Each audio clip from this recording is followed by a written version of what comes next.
Senator Tim Scott must be feeling a bit left out. The African-American Republican senator not asked to speak on the Mall today, marking the anniversary of Martin Luther King's I Have a Dream speech. Other Democrats, including President Obama and several Democratic Congress members, did speak. So why was Senator Scott not even asked to speak? Joining us is Herman Cain. Good evening, sir. Hello, Greta. How are you? Very well. So some Republicans were invited, not necessarily to speak, but President Bush, 43, who is recovering from surgery, Speaker Boehner, who is out of town and participated in another Martin Luther King event earlier, and Majority Leader Eric Cantor. But, of course, a lot of spotlight on the only African-American U.S. Senator, Tim Scott, Republican from South Carolina, not asked to speak. Why not? Right. Because he is a conservative Republican, pure and simple.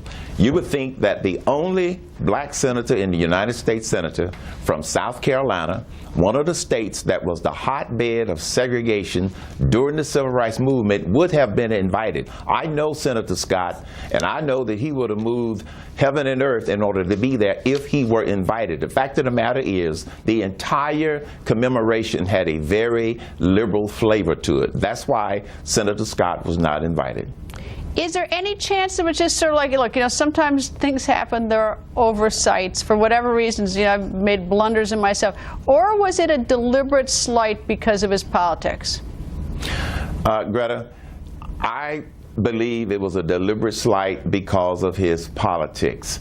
And this isn't the first event that those of us that are conservative, which means we believe in less government, less taxes, and more individual responsibility. This isn't the first event where conservatives were noticeably left out. So no, I don't think it was an oversight. They were meticulous enough to invite all of the Hollywood stars and everybody else that they wanted to be there. You have one black United States Senator. That's not an oversight, Greta. That's something that was done deliberately, in my opinion.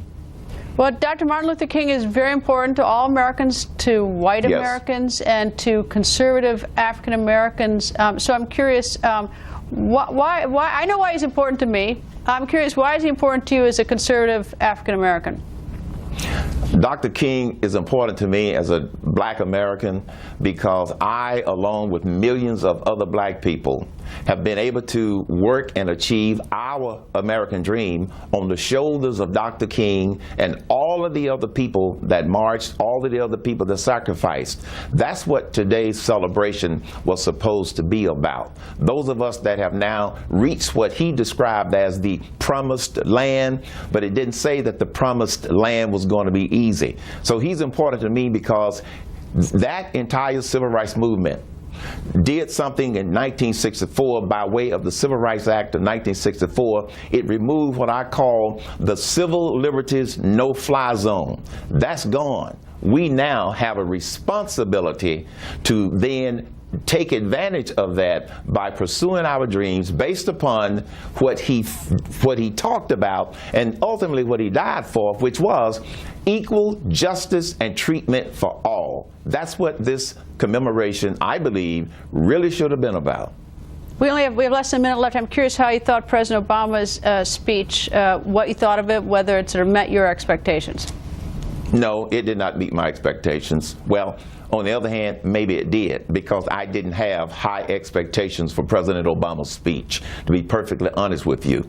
I did not find, based upon people that I've talked to, this isn't just my opinion, it was not particularly inspirational. It had more of a political bent than an inspirational bent relative to how we should look at today as a springboard going forward, rather than focusing so much on what happened 50 years ago. Yes, we need to acknowledge that. We need to look back, but we should not go back to the 1960s.